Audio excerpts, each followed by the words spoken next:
What's going on, family? What's going on? What's going on? What's going on? Listen, I want to welcome y'all to another episode of Friday Night Live with me, Pastor Frank. Listen, do me a favor as y'all coming in.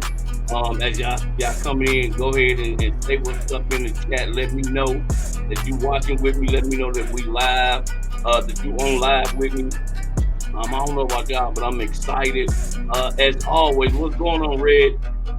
As always, I'm excited whenever God brings us to the end of another week. That means God saw us through every single day of the week. That means no matter what we experience this week, God was still in control. No matter how rough things look, no matter what we may have dealt with, no matter how stressful things may have seemed, uh, we made it through. And so I'm always excited. I'm especially excited that you all are here with me because I know you could have been any place in the world. Especially going into this Thanksgiving or next Thanksgiving next week. For a lot of us, especially those of us in the school system, we're gonna be out on vacation next week, and that's another something. Not only am I grateful for, but I'm definitely excited about. Um, but yeah, do me a favor as y'all coming in. Don't forget to drop a line. Let me know that y'all watching. Let me know that we're exclusively on YouTube now. So if you know some people who they normally watch us on Facebook, go ahead and share it with them or text them, let them know we over here on YouTube. We're not over there on the book no more. So shout out to everybody that's streaming and watching live on YouTube. Even if it's folks that when you watch it on the replay, go ahead and drop a line. Let me know that you watching, that you whenever it is that you watch it. As always, you all, I'm excited. Has anybody been blessed by the first couple of episodes? I promised you all in episode one that this season two, that we will be even more intentional about the topics that we discuss. Why? Because as our theme for this season is Dream Unfiltered, right? So many of us, God has given each and every one of us a dream. But as life would happen, right? As life, we had all these different life experiences. For many of us, we lost hope, and we to the point that now we dragging our feet, and we really kind of we say that we kind of still have hope, but realistically, we're not hoping. We just kind of wishing that things would turn in our favor. And so that's what this whole season about. And as promised, I told you all that this week, our topic for tonight is going to be dig deeper. And trust me, we're gonna do some digging and probably more than anything, this week I want to set up, just like episode one, I want to help set up where we're going, right? And so we'll be talking about this. What's going on, Nidra? We're gonna be setting up. Make sure y'all sharing this with other folks because we're gonna do some digging tonight. And I really want to do, kind of use this as a springboard because everything that we're doing and that we're discussing every week we're continuing to build on our journey, right? Our journey to better days, right? And our journey to dreaming unfiltered, right? Dreaming without all of the filters of those life experiences that we've had. And so I don't know about y'all, but I'm gonna take my time with this one as much as I can, because when it comes to digging, sometimes you got to be kind of careful, but it's all in love. I don't know about y'all, but y'all ready? Come on, let's dig. And so, well, to start us out, you all tonight, I thought that it might be a little helpful for us to revisit the quote that I mentioned last week, which was, "Our lives are not determined by what happens to us, but by how we respond to what happened to us." Right? And as we as we jump into this conversation, I think it's only right. That we first answer the question, why do we need to dig deeper? Right? I know somebody may be watching, or whether it's now or even on the replay, you may be saying, listen, bro, whatever I done dealt with in my past is in my past, and ain't no need to digging up nothing. So I need to understand, why do I need to dig deeper? What exactly am I digging for? Right? And what's the purpose of it? Well, here's the thing, you all. One of the things that, if you know anything about construction, and if you don't, I'm going to tell you. When it comes to construction, whenever you're building any kind of structure, in case you did not know, the foundation is the key, right? Because the foundation is the thing that holds or supports the weight of whatever structure that you're trying to build, right? And so because of that, we have to make sure that any developer will tell you when you're building something, you want to make sure that you have a firm foundation, a solid foundation, right? That means you want your foundation to be solid, right, without no cracks. You want it to be level. You don't want your foundation to be a little crooked or slanted or whatever, things of that nature. But here's the thing, something that a lot of us may not have also been aware of. Even if you knew about foundations, here's something we may not have been aware of. Before you even get to pouring your foundation, the first thing that any developer does before they start building is they inspect the ground or they inspect the soil where they plan to build. Meaning, they first have to make sure that the area or the land where they're trying to build doesn't have any debris. They got to make sure that there's no other type of obstacles hidden in the ground, right? They got to also make sure that there's no pre-existing hazardous conditions underneath. Watch this, that would ultimately affect the plans to build.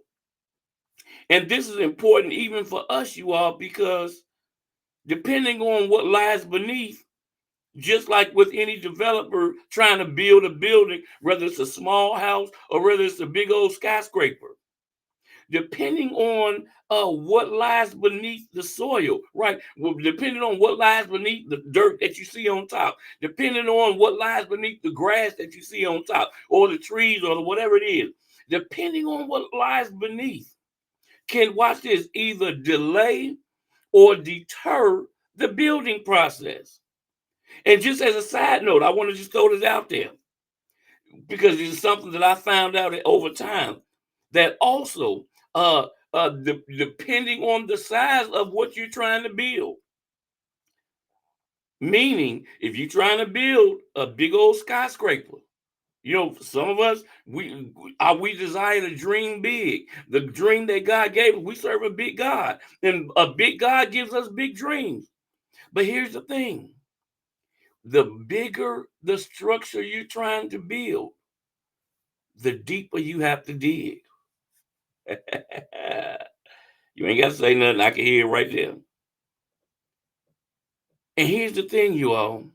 Unfortunately, for many of us, we have not done what most good real estate developers may have done, which is, many of us, we haven't done the due diligence, not only to make sure that the foundation that we're building on is firm, that is solid, that is level, but for a lot of us, we definitely didn't make sure that the soil in which we're trying to pour this foundation on was free of debris, obstacles, and or toxins. As a matter of fact, many of us did what a lot of poor developers do, which is they just try to cover up stuff. They just go and get some more what they call good dirt and just try to put the good dirt over the debris in order to just cover stuff up. As a matter of fact, I had a conversation with somebody not too long ago, and we were talking about over east, over there by Lakeshore Drive. What's that, like 79th, 80th, 82nd, 83rd? Where once they extended Lakeshore Drive all the way to 95th Street. Well, watch this.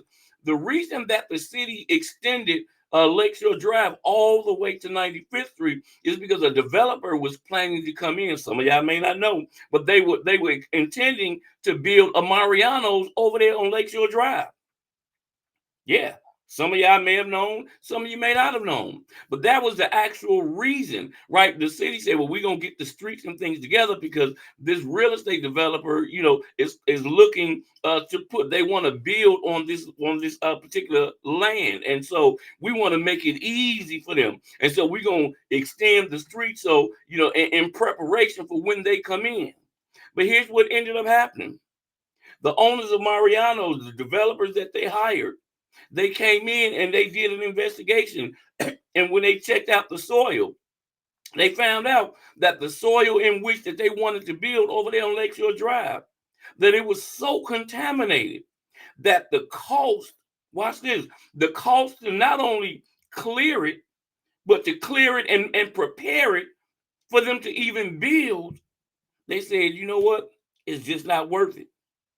And so that was the actual reason that they extended that. And just like a good developer, you and I have to do our due diligence to make sure that not only are we building a firm foundation, but before that, because we ain't even get into the condition of the foundation that we have. Because some of us, we had a shaky and cracked up foundation from get-go. But could it be that the reason that our foundations may have had cracks in it or developed cracks over time? Could it be because where we were trying to build, the soil in which we were trying to rebuild, or for some of us, we've been in a ever seems like a long-lasting rebuilding phase.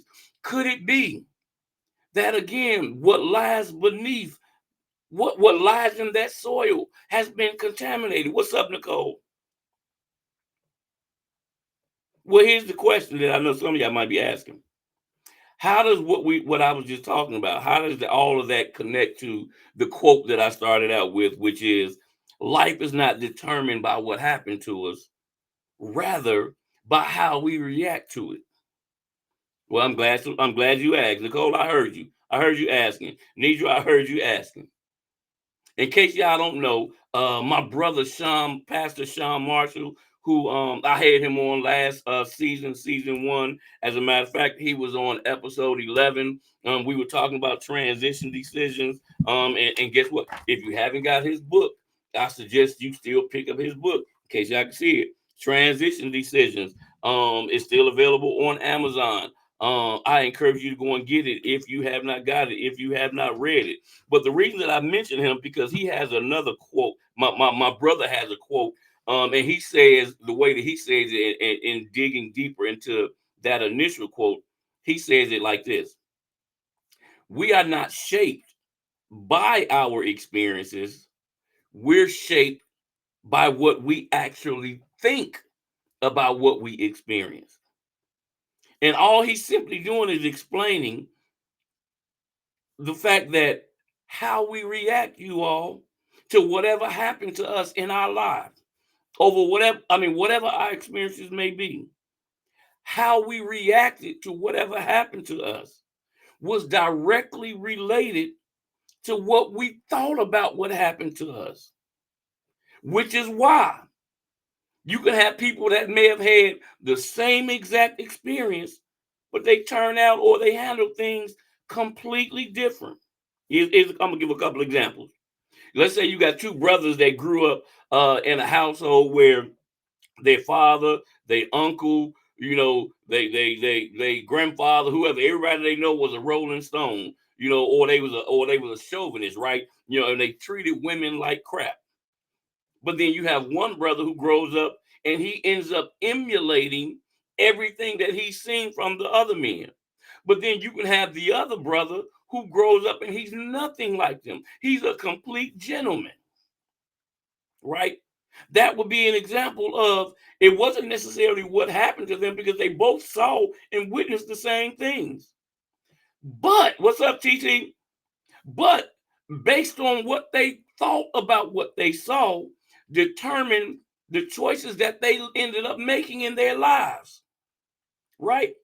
Like as an example, let me give this a couple other examples. Then I'm gonna use me as an example. Let's say you got siblings, right? Siblings that grow up in a racist household, and then of course you got one sibling who may turn out to be a bona fide racist. Straight hood wearing. They might have been marching down the street just the other day over in wherever they was at. Yeah, I know what I'm talking about. But then you can have another sibling who they don't want anything to do with being racist. They hate the fact that they're even born in this particular family because they don't believe they understand that racism is not right. They understand that racism is not of God. Maybe you really don't get what I'm saying. Here's one more. Let's say that there's someone who had their heart broken, right? And after their heart was broken, they got to the point where they no longer believed in love, in true love, right? While at the same time, you can have somebody else, yep, Ohio, yep. While you can have somebody else whose heart was broken. But guess what? Even though their heart was broken, they're still a hopeless romantic. Even to this very day, they're still waiting for their happily ever after, right? But here's the thing, they had the same experiences, but yet, how did they not turn out the same?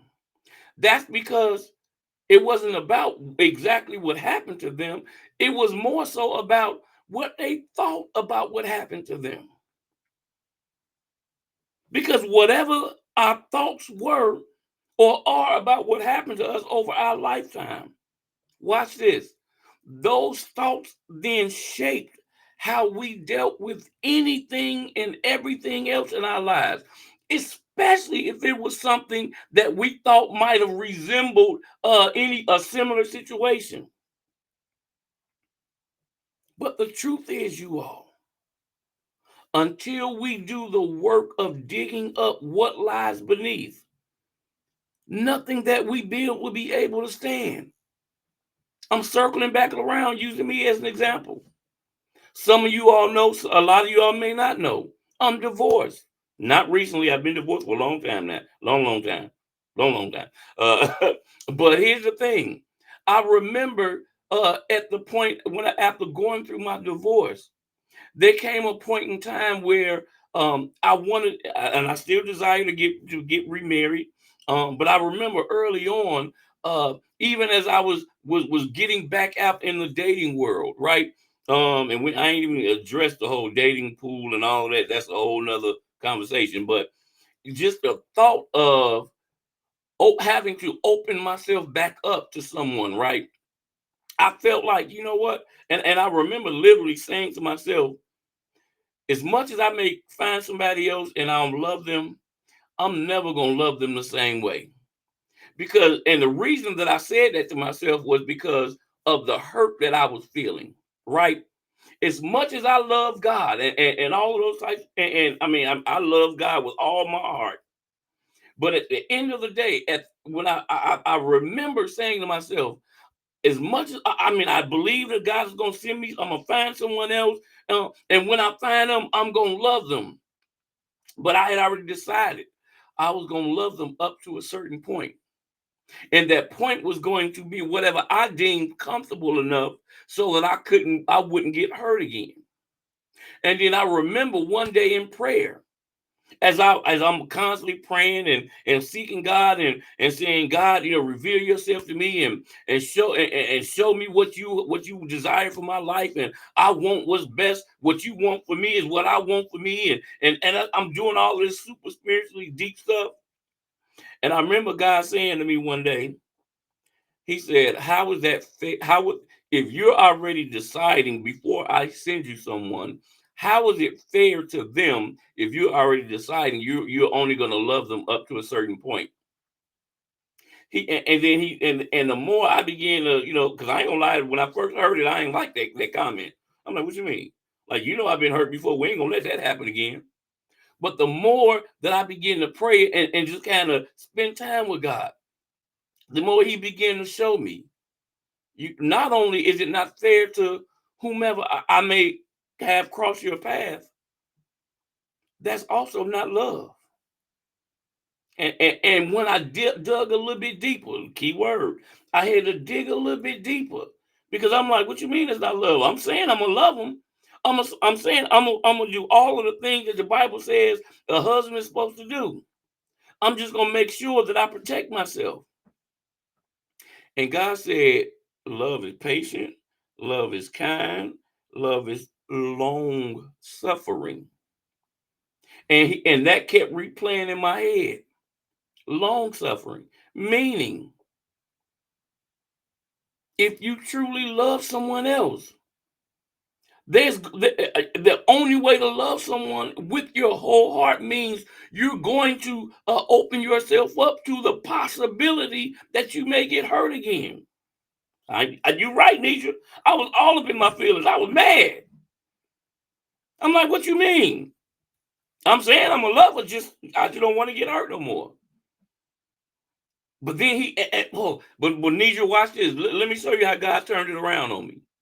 Then God said, how do you think I feel every time you break my heart?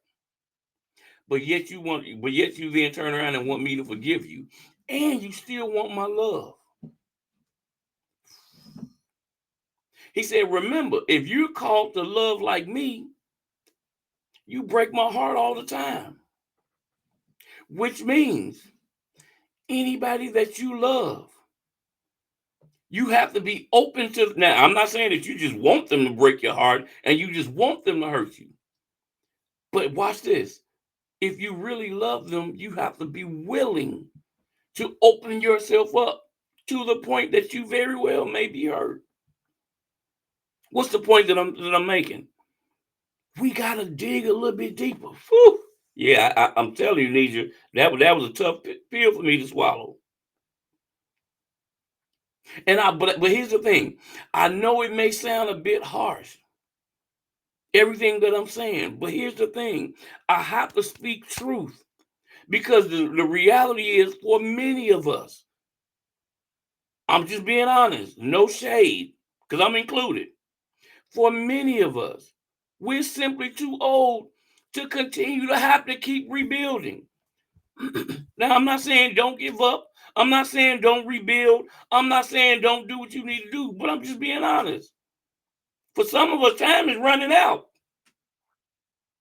What do I mean? God can do whatever you want to do, but the reality is, some of us, watch this, we're running out of time. So that means when God does bless us to build or rebuild whatever the dream is that He has given us, whether it's, when it comes to our life, how much time will we really have to enjoy it?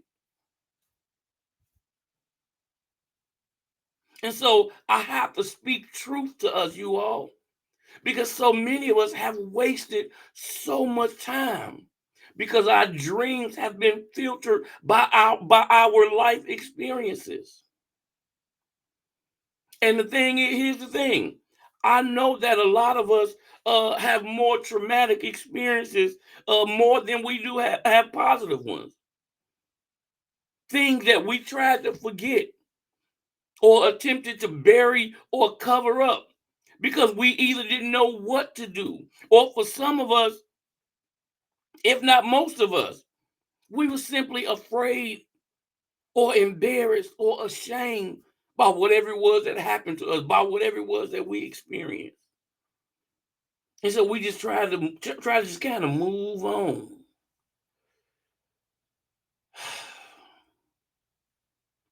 But let me first say this. First off, whoever it is that's listening to this, that if the shoe fits, wear it. Hello, Cinderella. But let me tell you this.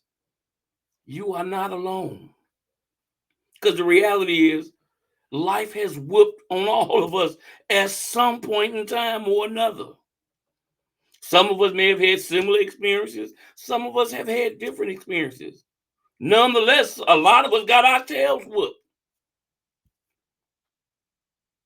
But here's the thing.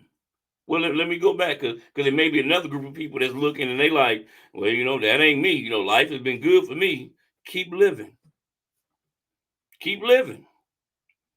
That's all they tell me. You ain't done enough living. You haven't done enough living yet. But the day is gonna come. Now, I'm not wishing or speaking anything on anybody, but life is life. Life be lifing. And the older you get, the more life you live, the more life begins to life. Y'all know what that means. But I do need to be clear about this, you all. Because the reality is, while I do know that for many of us, we may not have been responsible for whatever may have happened to us, whatever debris that was deposited into our soil, or whatever toxins that spilled over into our soil, right? Whatever obstacles were placed in our way, we wasn't necessarily responsible for those things, the things that happen to us. But I need us to know, present day, you and me, we are 100% responsible for allowing our soil to remain in a contaminated state. And this is the reason that we have to dig a little bit deeper. Because while many of us have been trying to build a better life for ourselves, many of us have become frustrated. Some even lost hope. Can't even imagine. We wish for better days, but we don't really hope for it like we used to. And for a lot of us, we ended up adopting that little famous phrase. Well, it is what it is. Watch this. All because the residue of what lies beneath, all the debris, all the obstacles, all the toxins that we just covered up or try to just move past on, but never really dealt with. We just try to cover it up and move on. Because what lies beneath has continued to cause, watch this, the foundation, whatever foundation we tried to pour, it continued to cause whatever we were building, whether it was a new life with a loved one, a romantic partner, whether it was, a dream that we had, but we skipped over some other things and didn't deal with some things. Watch. And so as a result, everything began to fall one by one. Seemed like things are falling left and right. Seemed like things are beginning to shift. You're finding cracks here, cracks there, which again just simply leads to us being more frustrated. Some of us more afraid. And when we become afraid, a lot of times and frustrated, we begin to isolate ourselves because we become angry. And to the point that some of us, we just stop building. Let's be honest. Some of us, we're not really building on anything, even though we may say it with our mouths. We really not. For many of us, we're just existing. Yes, we're supposed to take every day, day by day, but we're not really intentional with our days. Our days are simply just happening to us.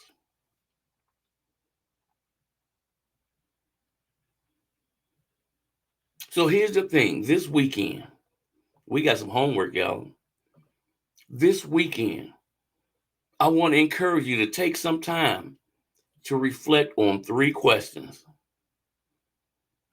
especially as we prepare for the next week. But there's 3 questions that I want you to reflect on. If you're taking notes, I need you to write this down.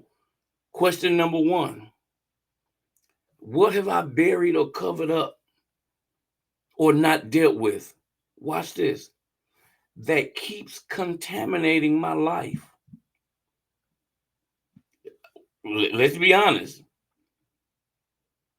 If every time every relationship fails and everybody keeps saying the same thing, the problem may not be them. The problem might be you. We're gonna get deep into that later on in the season, but I'm just saying, could it be that there's some toxins and some things that or some deposits in your soil that, because maybe you had a good foundation, but it was just the soil that your foundation was poured into. Maybe that's where the problem exists. But here's the thing: could it be that there's some things that you buried and just never really dealt with? You just figured it would go away. But every so often, as we talked about in a couple of episodes ago, every so often in stressful and intense situations, it comes up or it comes out. Question number 2 that we're reflecting on: as you think about what those things are that may be buried or covered up, I want you to ask yourself and reflect on the question, how has it negatively impacted your life?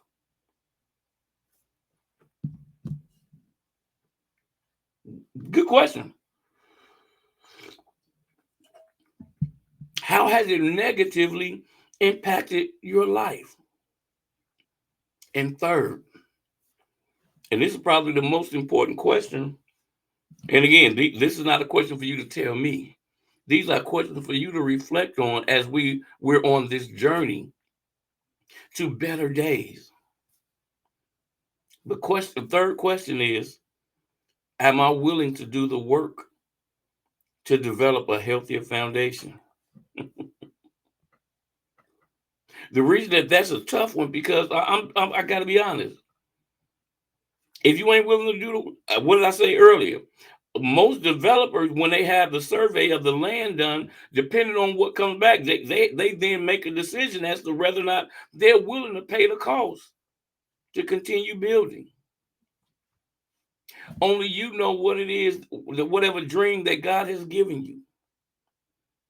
But the question is, are you willing to do the work to develop a healthier foundation? And if I'm being honest, you all, over the years, what I've come to realize is for a lot of people, that's actually another area where we tend to get stuck at. Because what happens is it seems like as we're in this never-ending rebuilding phase, a lot of us we just begin to kind of get depressed. And it's like, man, why even continue to try?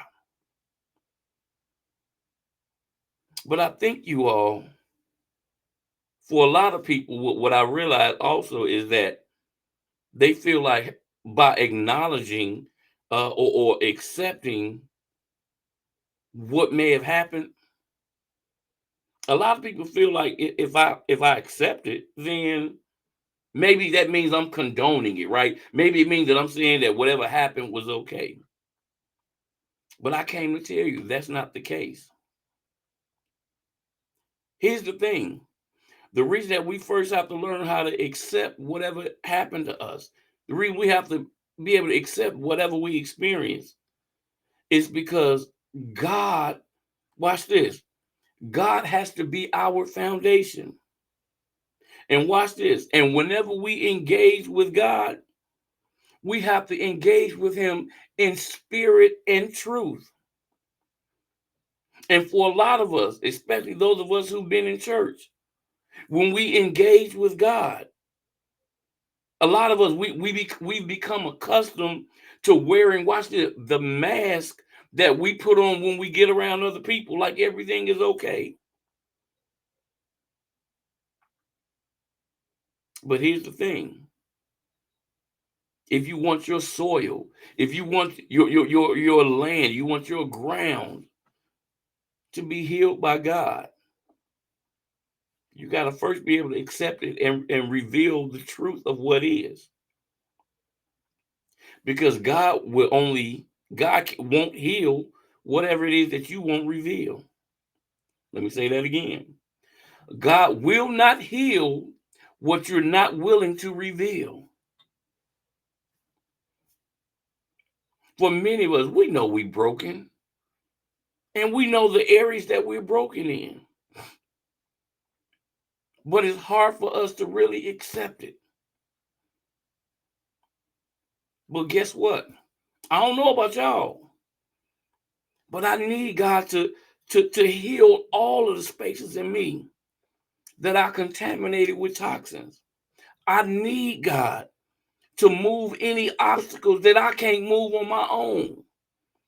I need Him to help me to get rid of whatever debris or other things laying around that I may not have seen.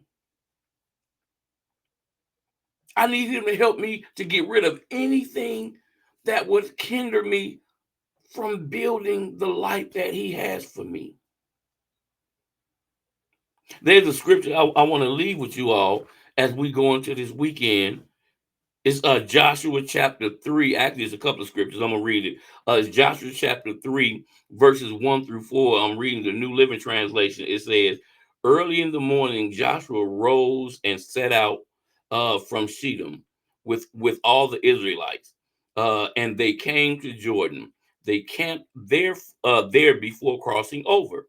At the end of 3 days, the officers went through the camp and commanded the people, "When you see the ark of the when you see the ark of the covenant of the Lord your God being carried by the Levitical priest, then you shall set out from your place."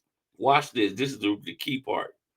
And then it says, "Follow it, so that you may know the way you should go, for you have not passed that way before."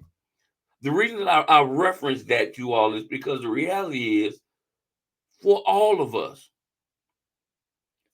although we may know what we want to build, although we may think that we know where we're trying to go, if God is leading us, I guarantee you, God is trying to take us someplace that we ain't never been before, which means we have to make sure that we stay connected to Him.